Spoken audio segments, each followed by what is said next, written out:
ជំរាបសួរនិងសួស្តីពុកម៉ែបងប្អូនទាំងអស់គ្នាដែលកំពុងតាមដានទស្សនាវីដេអូរបស់ខ្ញុំបាទមួយនេះនៅក្នុងវីដេអូមួយនេះខ្ញុំនឹងនាំពុកម៉ែបងប្អូនទាំងអស់គ្នាមកទស្សនារមណីយដ្ឋានភូមិសុខារាវីដែលស្ថិតនៅក្នុងខេត្តព្រៃវែង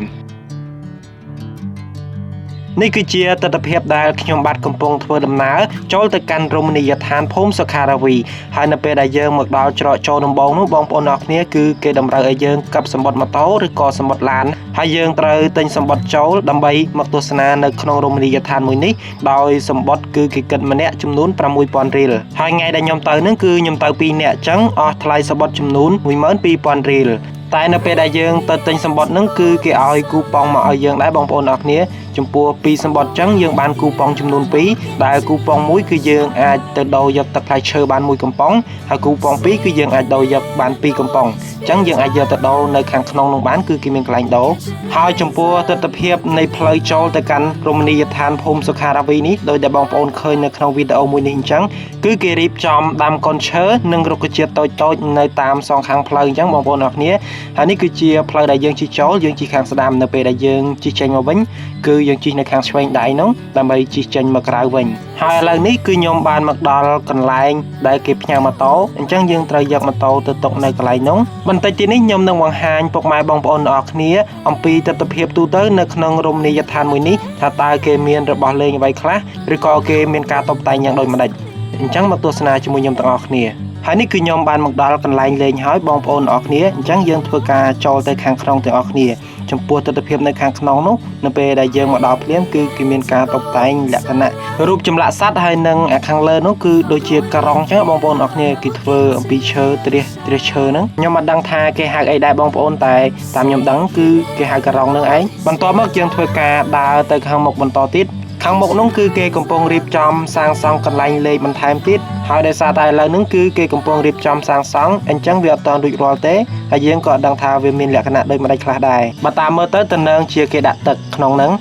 អូខេពុកម៉ែបងប្អូនអរគ្នាអញ្ចឹងនៅពេលដែលយើងមកដល់ទីនេះក៏អាចកំងម្ហូបអាហារហើយនឹងភេសជ្ជៈផ្សេងៗបានតាមតម្រូវការរបស់យើងអញ្ចឹងពុកម៉ែបងប្អូនអរគ្នាអ្នកដែលមកពីឆ្ងាយមិនបាច់បារម្ភថាអត់មានអីហូបទេមកដល់ទីនេះក៏យើងអាចកំងម្ហូបអាហារនិងភេសជ្ជៈបានផងដែរហើយយើងចង់កំងហូបនៅកន្លែងនឹងផ្ទាល់ក៏បានឬក៏គេមានខ្ចោសតែខ្ចោសហ្នឹងគឺរៀងឆ្ងាយពីកន្លែង restaurant ហ្នឹងបន្តិចដែរបងប្អូនគឺប្រហែលជា 50-60 ម៉ែត្រអីហ្នឹងដោយសារតែពេលមកហ្នឹងគឺខ្ញុំហូបបាយពីផ្ទះមករួចហើយអញ្ចឹងខ្ញុំក៏កំងតែភេសជ្ជៈចំនួន2កែវហ្នឹងហើយខ្ញុំទិញកាហ្វេអស់$3និងតែបៃតងអស់$2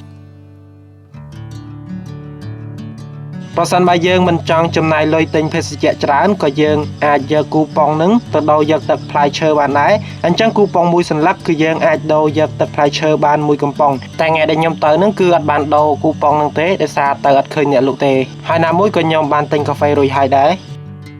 នេះគឺជាកន្លែងដូចជា restaurant របស់គេអញ្ចឹងតែវាខូចខាតអស់ហើ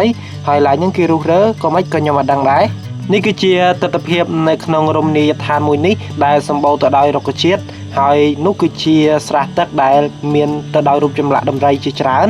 ហើយអ្វីដែលកាន់តែពិសេសនៅក្នុងរមណីយដ្ឋានមួយនេះនៅពេលដែលយើងបានមកដល់នឹងជួបនៅពាក្យស្លោកនិងសុភាសិតផ្សេងជាច្រើនចំពោះបងប្អូនណាដែលចូលចិត្តពាក្យស្លោកឬក៏សុភាសិតហ្នឹងអាចមកអានលេងកម្សាន្តបាននិងមកធ្វើការសិក្សាស្វែងយល់ចំពោះរមណីយដ្ឋានមួយនេះក៏អត់មានអីប្លែកខ្លាំងដែរប៉ុន្តែពុកម៉ែបងប្អូនណាថ្ងៃសៅរ៍ថ្ងៃអាទិត្យមិនដឹងថាទៅណាអ្នកនៅចិត្តហ្នឹងក៏អាចមកធ្វើការលំហែកម្សាន្តមកគយគុណទេសភាពបែបធម្មជាតិស្រូបយកខ្យល់អាកាសបរិសុទ្ធនិងមកសិក្សាអំពីពាក្យស្លោកផ្សេងបានហើយនេះគឺជាកន្លែងចិញ្ចឹមមាន់ហើយខ្ញុំមិនដឹងថាមាន់ហ្នឹងគឺមាន់ពូជអីទេគឺវាខ្ជូតហើយរោមវាស្អាតខ្លាំងមែនតើ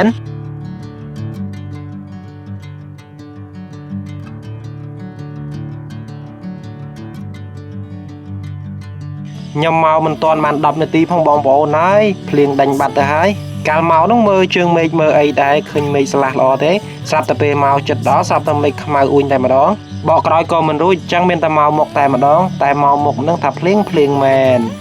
ហើយភ្លៀងមួយសន្ទុះដែរនោះបងប្អូនបន្ទាប់ពីភ្លៀងរួចក៏ខ្ញុំត្រឡប់ទៅផ្ទះវិញដែរចឹងដូចដែលខ្ញុំបានជម្រាបពុកម៉ែបងប្អូនចឹងចំពោះរមណីយដ្ឋានមួយនេះគឺជារមណីយដ្ឋានធម្មជាតិមួយដែលស្ថិតនៅក្នុងទឹកដីខេត្តព្រៃវែងដែលមានចម្ងាយត្រឹមតែ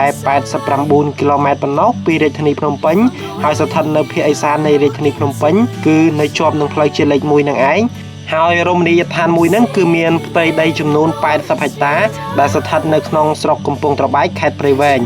ហើយចំពោះបរិស្ថាននៅរមណីយដ្ឋានមួយនេះវិញគឺមានលក្ខណៈល្អស្អាតនិងខ្យល់អាកាសធម្មជាតិបរិសុទ្ធនៅទីនេះក៏គេមានបង្ហាញនៅផលិតផលសេវាកម្មរបស់ខ្លួនដែលមានជាភោជនីយដ្ឋានដូចជាមានកន្លែងស្នាក់នៅដែរបងប្អូន